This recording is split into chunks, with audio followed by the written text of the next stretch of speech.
Venció el plazo que había puesto la Corte Suprema para modificar la composición del Consejo de la Magistratura, que es el órgano encargado de designar y de sancionar a los jueces y juezas. Y de esta manera, Horacio Rosati, el presidente de la Corte Suprema, quedó en condiciones de quedar al frente del Consejo de la Magistratura. Hay que decir que la Corte Suprema tomó el control del Consejo de la Magistratura y esto coloca a Horacio Rosati como uno de los hombres más poderosos de la Argentina. Hace 16 años viene funcionando un Consejo de la Magistratura. La Corte Suprema tuvo 4 años ese expediente para resolver y no lo tocó. En diciembre, después de 4 años de tenerlo dormido, dijo, esto es totalmente inconstitucional. Este Consejo de Magistratura no puede seguir más. Si en 120 días no dictan una ley, es todo nulo y vuelve a hacer revivir una ley de 1998, creo. La ley de la época de Menem. El presidente de la Corte, Rosati, va a presidir el Consejo de la Magistratura. Pero esto es por ley, digamos. Por ley, por la vieja ley del Consejo. Entonces, no es un antojo de Rosati. Tenemos un expediente sobre el particular en donde se está planteando la inconstitucionalidad de esta composición actual. Si la Corte dijera que es inconstitucional, volveríamos a la ley anterior.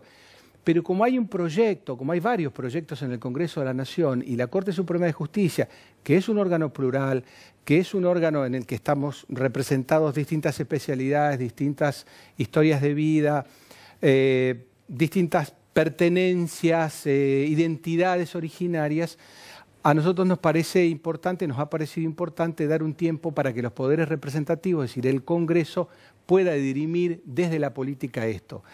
¿Por qué? Porque yo creo en el diálogo entre los poderes, pero es muy importante que el juez nunca reemplace al legislador. No es un antojo de Rosati. El legislador es el que tiene que establecer las reglas generales.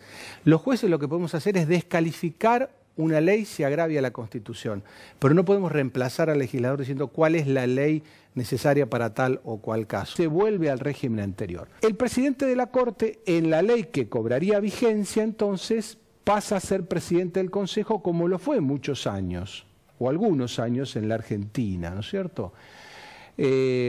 Bueno, se puede estar de acuerdo con esto o no, pero es la definición legal que tenemos. Es muy importante que el juez nunca reemplace al legislador. Cuando la Corte revive en el fallo, la ley de 1997, se convierte en un legislador, porque esa ley había sido derogada por el Congreso.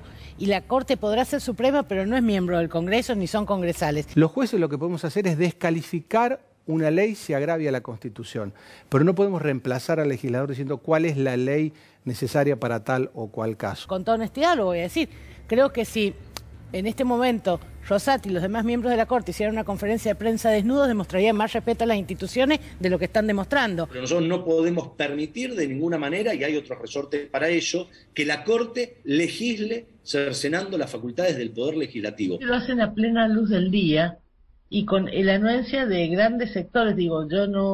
Yo me pregunto dónde están los partidos políticos, dónde están los que se dicen republicanos. Nosotros, como somos institucionalistas, nosotros vamos a defender un orden institucional, una república. Respetando las instituciones. respetando a las instituciones. Lo que resulta absolutamente anormal en esta situación en la que estamos atravesando en nuestro país es que parte del Congreso, parte del Poder Legislativo, particularmente nuestra oposición de gobierno, está celebrando que otro poder del Estado le cercene sus facultades. La pregunta, Graciela, que se hace toda la audiencia y todos los argentinos, ¿por qué Cristina no querría a este Consejo de la Magistratura? Para que lo entienda un niño.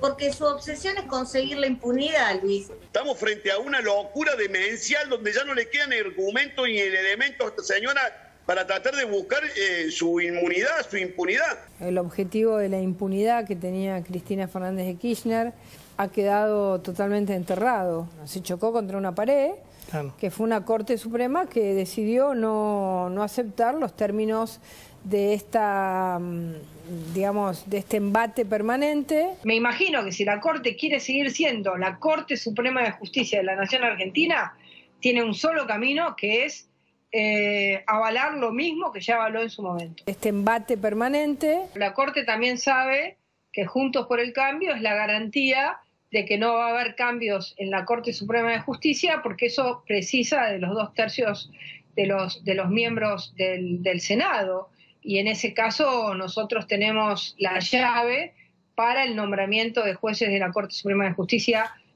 o no. Este embate permanente. Es la primera vez que, por ejemplo, un bloque parlamentario como el de la oposición, o sus medios, ¿no? Clarín y La Nación, celebran que la Corte Suprema de Justicia de un plumazo le arrebate las facultades de legislar que tiene el Congreso, ¿no? Es una situación totalmente anómala. 679 Evolución. Multiplicar es más que nunca la tarea. Acompáñanos, sé parte de este regreso con un aporte voluntario. Toda la información en la descripción del video.